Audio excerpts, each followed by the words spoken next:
Picture the Seine. Not the Seine you know today. No stone bridges, no grand boulevards, no Eiffel Tower piercing the sky. Go back further, much further, to a time before Paris was Paris, before the very word Paris existed. It's the 3rd century, before the Common Era. The river flows through dense forests of oak and beech. Mist rises from the water at dawn, and on the banks and clearings carved from the wilderness, a people are building their world. They call themselves the Parisii. This is their story. Welcome to the Chicano in Paris podcast. I'm Rudy Martinez, and today we begin our journey on the history of Paris. Over the course of the next several episodes, we're going to explore every chapter of this city's extraordinary journey, from Celtic hill fort to Roman city, from medieval capital to modern metropolis. But every story has to start somewhere, and ours begins with the people who lived, loved, fought, and died along these riverbanks more than 2,000 years ago. The Parisii, the people who gave Paris its name. Part 1. So who were the Parisii? That's actually a harder question to answer than you might think. They left no written records of their own, no histories, no letters, no poetry. What we know about them comes from 3 sources: the archaeological evidence they left behind, what Roman writers recorded about them, often through the lens of conquest, and what we understand about Celtic culture more broadly across ancient Europe. But let's start with the basics. The Parisii were a Gallic tribe. Gallic is the Roman term for Celtic peoples who lived in what's now France, Belgium, and parts of Switzerland and Germany. The Romans called this vast territory Gaul, Gallia in Latin, and Gaul in the 3rd and 2nd centuries BCE was a patchwork of tribes, each with its own territory, its own leaders, its own identity. The Aedui, the Arverni, the Senones, the Carnutes, the Remi, dozens of tribes, sometimes allied and sometimes at war, always fiercely independent. The Parisii were one of these tribes, not the largest, not the most powerful, but significant nonetheless. Their territory was in the north, in what Romans would later call Gallia Lugdunensis, the region around what's now the Isle de France, and at the heart of their territory was the Seine. You cannot understand the Parisii without understanding the river. The Seine was everything to them. It was their highway for trade and travel. It was their source of food, fish in abundance, water for crops and livestock. It was their boundary and their connection to the wider world. Following the Seine downstream would take you northwest toward the ocean, toward trade with the distant island of Britain. Following it upstream connected you to the heart of Gaul. And crucially, the Seine had islands. Natural islands formed by the river's meandering course. Islands that could be fortified, defended. Islands that controlled the river crossing. One island in particular, what we now call the Isle de la Cité, would become central to the Parisii story. But we'll come back to that. The name Parisii itself is mysterious. We don't know exactly what it meant to them. Some scholars think it might come from a Celtic word related to cauldron or container, perhaps referring to the river basin they were inhabiting. Others suggest it could mean the commanders or the spear people. The truth is, we simply don't know. What we do know is that by giving their name to the settlement that would grow on their land, the Parisii achieved a kind of immortality. Every time someone says Paris, they're speaking the name of a people who vanished 2,000 years ago.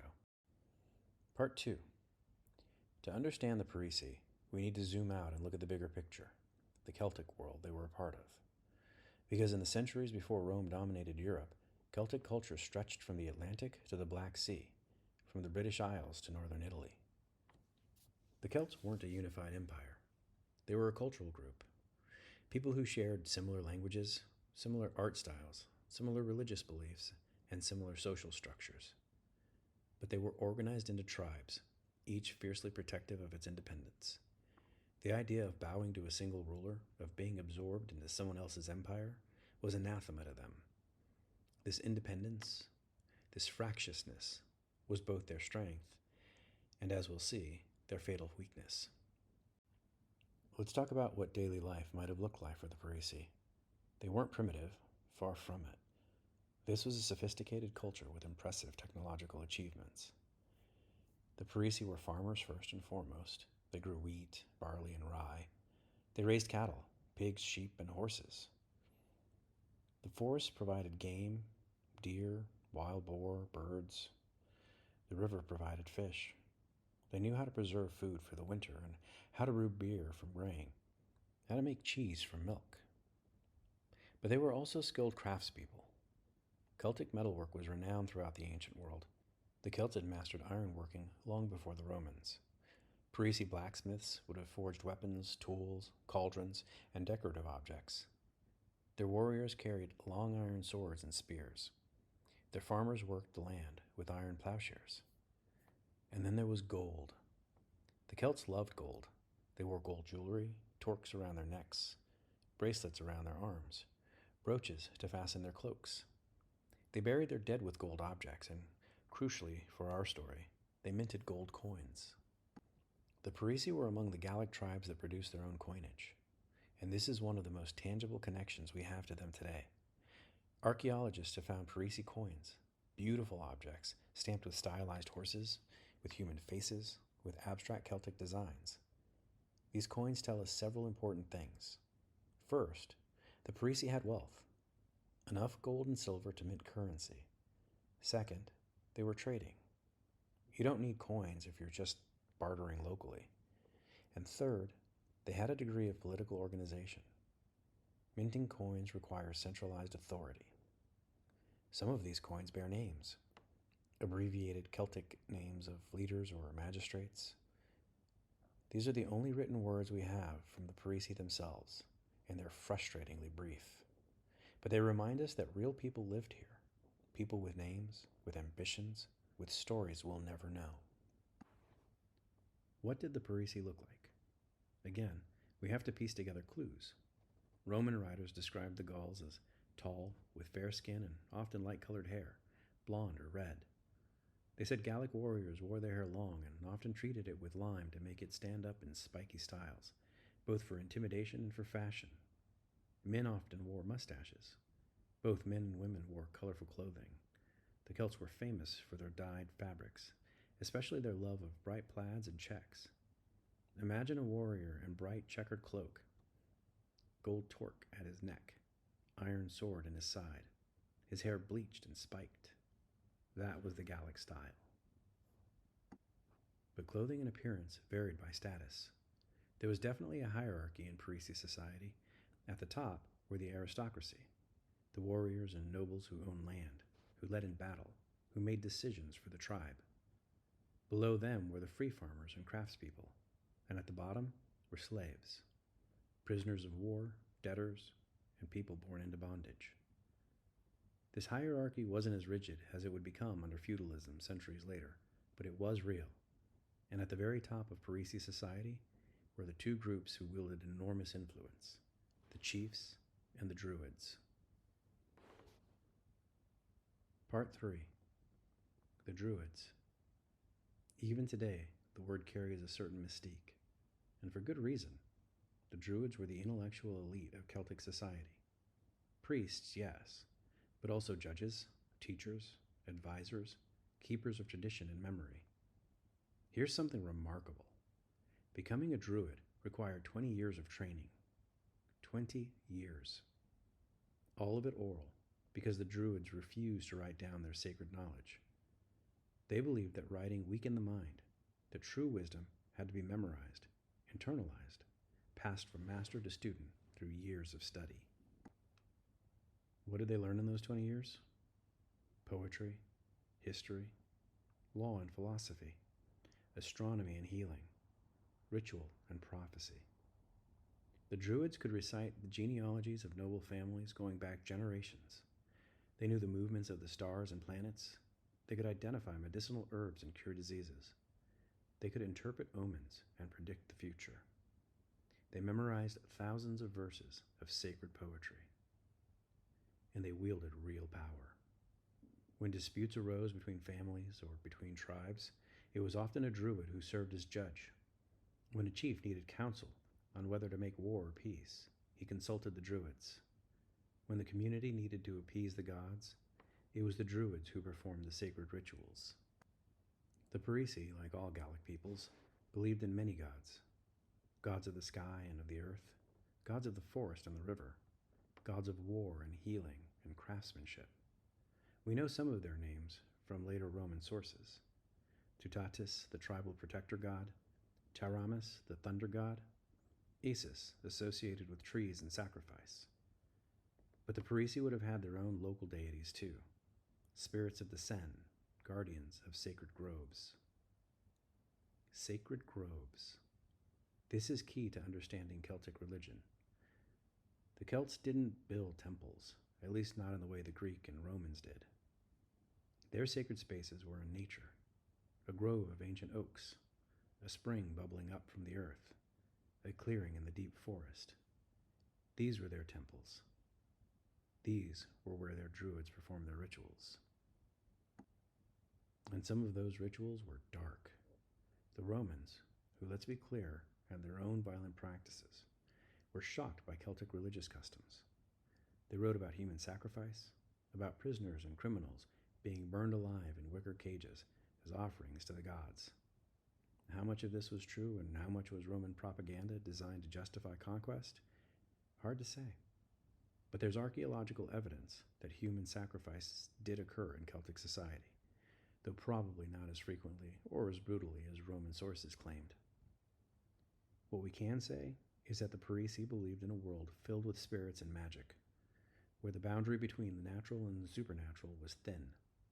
They believed the gods were everywhere, in the river that sustained them, in the forest that surrounded them, in the thunder that rolled across the sky.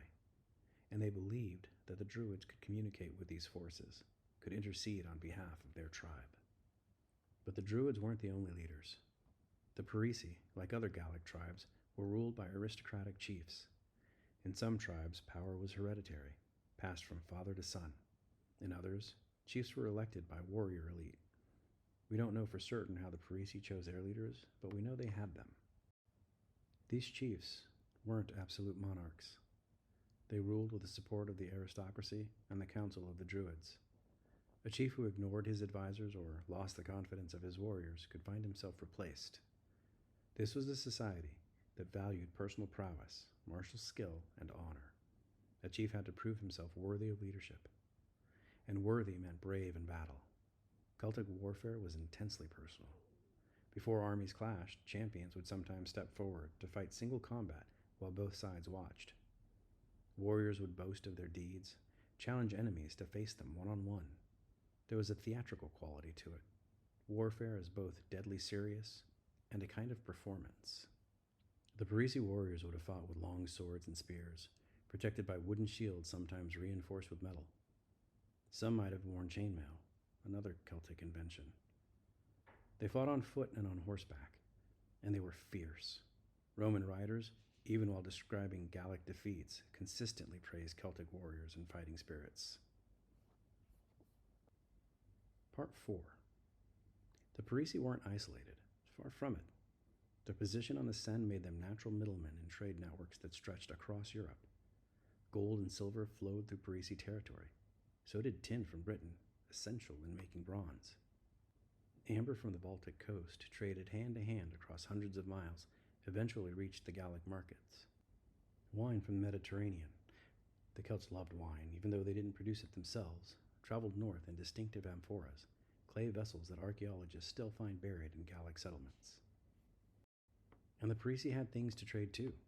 Agricultural surplus, grain, livestock, leather, metalwork, and crafted goods.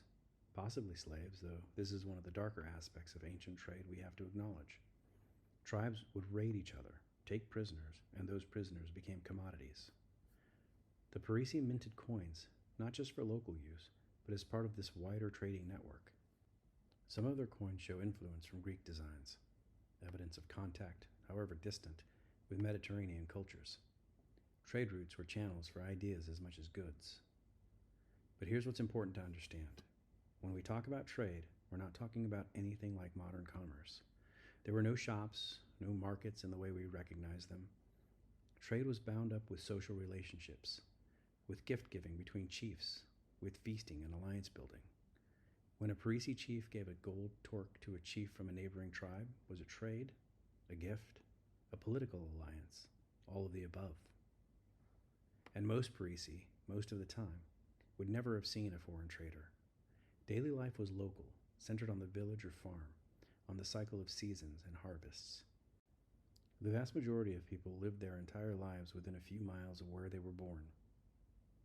The world was both larger, with connections stretching to distant lands, and smaller, with life centered on immediate community, than we can easily imagine today. Part 5. For generations, the Parisii lived their lives in the way their ancestors had. The wheel turned through seasons and years, chiefs rose and fell, druids passed on ancient knowledge to new students, warriors raided and fought and feasted, farmers planted and harvested. Children were born, grew up, and had children of their own. But in the south, something was stirring, something that would change everything. Rome. By the 2nd century BCE, Rome had become the dominant power in the Mediterranean. They'd conquered Italy, defeated Carthage, and subjugated Greece. And now they were looking north.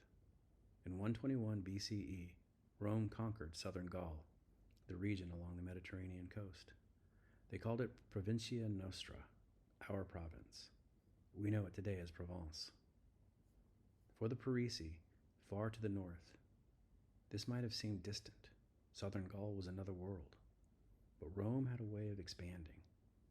What started as securing a province became establishing trade relations with neighboring tribes, which became intervention in tribal disputes, which became military campaigns, which became conquest.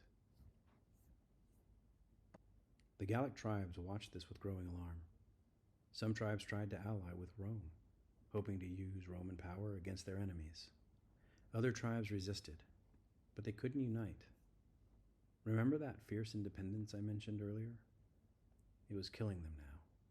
Dozens of tribes, each proud, each unwilling to submit to anyone else's leadership, facing an enemy that was unified under a single command. In 58 BCE, everything accelerated. A Roman general named Gaius Julius Caesar arrived in Gaul as governor. Caesar, we know that name. But in 58 BCE, he was just an ambitious politician with debts to pay and glory to win. He saw Gaul as his opportunity. Caesar's own writings, his commentaries on the Gallic Wars, are one of our main sources for this period. But remember, Caesar was writing propaganda, justifying his actions to an audience back in Rome. He portrayed himself as a protector of civilized Gauls against barbarian invaders, as a reluctant warrior forced to defend Roman interests. The reality was more complicated. Caesar wanted conquest. He wanted victory. He wanted the wealth and prestige that would make him the most powerful man in Rome. The Parisii watched as one by one tribes fell to Rome. The Helvetii crushed as they tried to migrate to new lands. The Germanic tribes under Ariovistus defeated in battle. Tribes that had seemed powerful, invincible even, humbled by Roman legions. The legions. This was Rome's great advantage, not individual warrior prowess. There the Gauls would match or exceed them. But organization, discipline, tactics, the legions fought as a unified machine. Thousands of soldiers moving in formation, shields locked, working together. Against warriors who fought as individuals, who valued personal glory above all, the legions were devastatingly effective. By 53 BCE, much of Gaul was under Roman control or influence. Caesar had campaigned across the regions, accepting the surrender of tribe after tribe. Some had fought and lost. Others had submitted without a battle, hoping for better terms. But submission wasn't the same as acceptance. Beneath the surface, resentment simmered. The Gallic tribes hadn't forgotten who they were. They hadn't forgotten their freedom. Part 6. In the winter of 53 to 52 BCE, something happened that changed everything. The spark was the execution of several Gallic leaders by Caesar's officers. The tinderbox was years of accumulated grievances, and the fire that resulted would nearly drive Rome from Gaul entirely. His name was Vercingetorix, a young aristocrat from the Arverni tribe, one of the most powerful in central Gaul. Vercingetorix did something that had seemed impossible. He united the Gallic tribes. Not all of them, but enough. Tribe after tribe pledged to join him, to fight together to drive out the Romans. The Parisii joined the revolt. Think about what that meant. The Parisii chiefs, whose names we don't know, whose faces we can't picture, made a choice. They could have stayed neutral, stayed safe. They could have maintained their arrangement with Rome. Instead, they committed their warriors to Vercingetorix's army. They chose resistance over submission. Vercingetorix proved to be a brilliant commander. He understood that the Gauls couldn't beat Rome in open battle. The legions were too disciplined, too well organized. So he adopted a strategy of scorched earth. Deny the Roman supplies, burn your own villages if necessary to keep them from Roman hands, harass them with cavalry, raid their supply lines, and make them bleed. And it was working. Caesar found himself in desperate situations. His army is hungry, his supply lines stretched. Vercingetorix was winning. But then came Alesia. Alesia was a hill fort in the territory of the Mandubi tribe. Vercingetorix withdrew there with his army, expecting reinforcements from allied tribes. Caesar surrounded it with siege works, walls and ditches designed to keep the Gauls trapped inside. And then Caesar did something audacious. He built a second set of walls facing outward. He was going to trap Vercingetorix inside while also defending against the relief army he knew was coming. And that relief army came. Tens of thousands of Gallic warriors from across Gaul, including Parisii fighters. The largest Gallic army ever assembled gathered to save Vercingetorix and break Caesar's siege. The battle that followed was one of the most dramatic in ancient history. The Gauls attacked from inside and outside simultaneously, trying to crush the Romans between the two forces. For a time, it seemed they might succeed. But the legions held, and in the end, the Gallic relief force broke and fled. Vercingetorix, seeing that the cause was lost, surrendered himself to spare his remaining men. The great revolt was over. The Parisii warriors who survived the battle returned home, returned to villages that had sent fathers and sons to war, returned to a world that was about to change forever. Because Caesar's patience was exhausted, the time for lenient terms was over. Gaul would be brought to heel completely, utterly. The old way of life, the fierce independence, the tribal autonomy was finished. Picture the Seine again. The same river flowing through the same landscape, but everything else was different. Roman soldiers patrolled the riverbanks now. Roman engineers surveyed the islands, planning where to build. Roman merchants calculated profits. Roman administrators took censuses, assessed taxes, redistributed land. The Parisii were still there, but their world, the world of druids and sacred groves, of independent chiefs and gold torques, of tribes that answered to no one, that world was ending. In its place, something new was coming, a Roman city. Orderly streets laid out in a grid, stone buildings and public baths, temples to Roman gods standing where sacred groves once grew. A city that would be called Lutetia Parisorium, Lutetia of the Parisii. The people who gave Paris its name were about to watch their identity transform, dissolve, merge into something new. The Parisii as a distinct people would fade into history within a few generations, but their name would endure. The Romans were coming to the banks of the Seine, and nothing would ever be the same. Next time, the birth of Lutetia, how Rome transformed a Celtic settlement into a city, what happened to the Parisii people, and how the seeds of Paris were planted in the ruins of the old world. Thank you for listening.